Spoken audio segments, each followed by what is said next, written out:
በስመ አብ ወወልድ ወመንፈስ ቅዱስ አሐዱ አምላክ አሜን። የኢትዮጵያ ኦርቶዶክስ ተዋሕዶ ቤተክርስቲያን በየዓመቱ ሐምሌ 5 ቀን ጴጥሮስ ወጳውሎስ በማለት ሐዋርያው ቅዱስ ጴጥሮስና ሐዋርያው ቅዱስ ጳውሎስ መልካሙን የክርስትና ገድል ተጋድለው ሰማዕትነት የተቀበሉበትን ቀን በታላቅና በተለየ ሁኔታ ታከብራለች።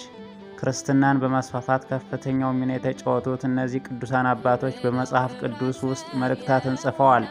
ሐዋርያው ቅዱስ ጴጥሮስ 8 ምዕራፎችን የያዘ 2 መልእክታትን ሲጽፍ፣ ሐዋርያው ቅዱስ ጳውሎስ ደግሞ 100 ምዕራፎችን የያዘ 14 መልእክታትን ጽፏል። ለአገልግሎት የጠራቸውም የክብር ባለቤት የሆነው አምላካችን ጌታችንና መድኃኒታችን ኢየሱስ ክርስቶስ ነው። ሐዋርያው ቅዱስ ጴጥሮስ አሳ በማጥመድ ሥራ ላይ ሳለ ለዚህ ታላቅ አገልግሎት ሲጠራ፣ ሐዋርያው ቅዱስ ጳውሎስ ደግሞ ቤተ ክርስቲያንና የክርስቶስን ተከታዮች በማሳደድ ላይ ሳለ ሳኦል ሳኦል ስለምን ታሳድደኛለህ? አንተ የምታሳደኝ እኔ ኢየሱስ ነኝ። የመውጊያውን ብረት ብትቃወም ለአንተ ይብስብሃል በሚል አጠራር የተጠራ ነው። እነዚህ ሁለቱ ቅዱሳን አባቶች ብዙ የሚመሳሰሉባቸው ነገር ቢኖራቸውም ብዙ የማይመሳሰሉባቸው ነገሮችም አሏቸው። ነገር ግን ሁለቱም በአምላካችን በጌታችንና በመድኃኒታችን በኢየሱስ ክርስቶስ ተጠርተው ሰማያዊ አገልግሎትን በምድር ሆነው አሳይተውናል። ሐዋርያው ቅዱስ ጴጥሮስ ቀድሞ ለአገልግሎት የተጠራው ጌታችን በምድር ላይ ሳለ ነው። ሐዋርያው ቅዱስ ጳውሎስ ደግሞ ከጌታ ዕርገት በኋላ የተጠራ ነው። ሐዋርያው ቅዱስ ጴጥሮስ ያገባ ነው። ሐዋርያው ቅዱስ ጳውሎስ ደግሞ ያላገባ ነው።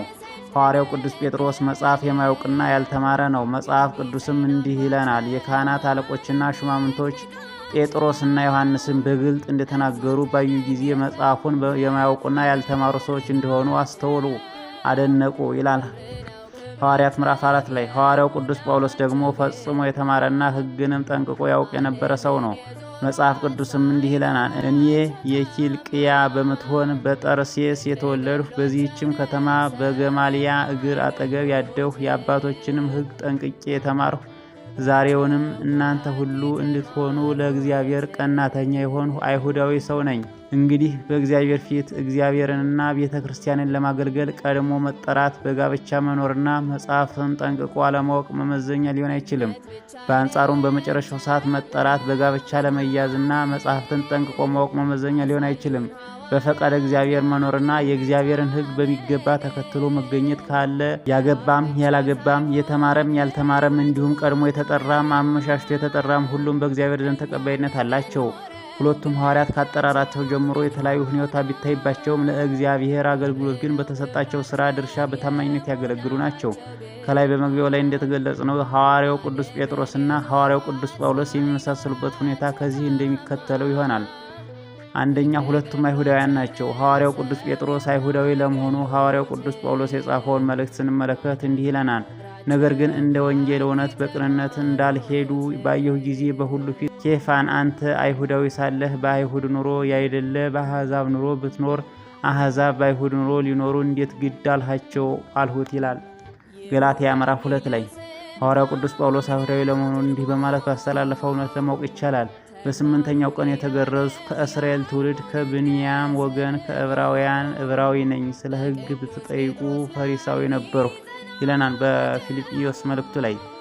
ሁለተኛ፣ ሁለቱም በጌታ የተጠሩ ናቸው። ሐዋርያው ቅዱስ ጴጥሮስ የተጠራው አሳ ሲያጠምድ ነው። ጌታ በገሊላ ባህር አጠገብ ሲመላለስም ሁለት ወንድማማቾች ጴጥሮስ የሚሉትን ስምዖን ወንድሙንም እንድርያስን መረባቸውን ወደ ባህር ሲጥሉ አየ።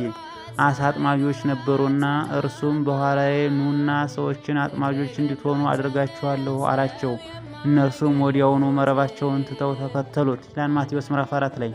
ሐዋርያው ቅዱስ ጳውሎስ በጌታ የተጠራው ወደ ደማስቆ ይጓዝ በነበረበት ጊዜ ነው። ሳኦል ግን የጌታን ደቀ መዛሙርት እንዲገድላቸው ገና እየዛተ ወደ ሊቀ ካህናቱ ሄደ። በዚህ መንገድ ያሉትንም ሰዎች ወንዶችንም ሴቶችንም ቢያገኝ እያሰረ ወደ ኢየሩሳሌም ያመጣቸው ዘንድ በደማስቆ ላሉት ምኩራቦች ደብዳቤ ከእርሱ ለመነ።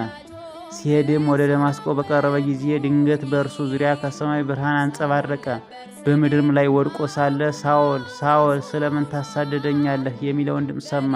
ጌታ ሆይ ማነህ አለው። እርሱም አንተ የምታሳድደኝ እኔ ኢየሱስ ነኝ። የመውጊያውን ብረት ብትቃወም ለአንተ ይብስብሃል አለው። ሶስተኛ፣ ሁለቱም ጌታ ስማቸውን ለውጦታል። ሐዋርያው ቅዱስ ጴጥሮስ አስቀድሞ የዮና ልጅ ስምዖን ተብሎ ይጠራ ነበረ። ጌታም ጴጥሮስ ብሎ ስያሜ ወጣለት። የዮና ልጅ ስምዖን ሆይ በሰማይ ያለው አባቴ እንጂ ሥጋና ደም ይህን አልገለጠልህምና ብፁዕ ነህ። እኔም እልሃለሁ አንተ ጴጥሮስ ነህ፣ በዚህች ዓለም ላይ ቤተ ክርስቲያኔን እሰራለሁ፣ የገሃነምም ደጆች አይችሏትም።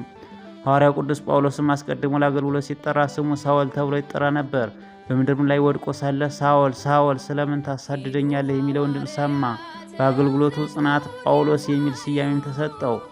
አራተኛ ሁለቱም ድንቅና ተአምራትን አድርገዋል። ሐዋርያው ቅዱስ ጴጥሮስ ስላደረገው ድንቅ እንዲህ ተብሎ በቅዱስ መጽሐፍ ተጽፏል። ጴጥሮስም በስፍራው ሁሉ ሲዞር በልዳ በሚኖሩ ቅዱሳን ደግሞ ወረደ።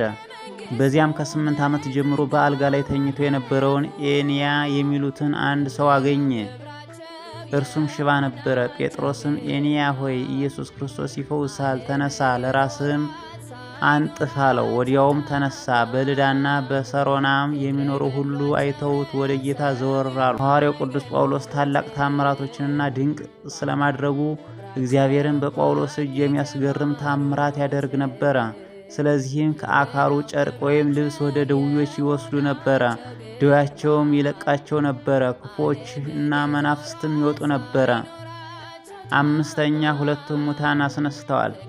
ሐዋርያው ቅዱስ ጴጥሮስ ጣቢታ የተባለችውን ብላቴና ስለማስነሳቱ በኢዮጴም ጣቢታ የሚሏት አንዲት ደቀ መዝሙር ነበረች።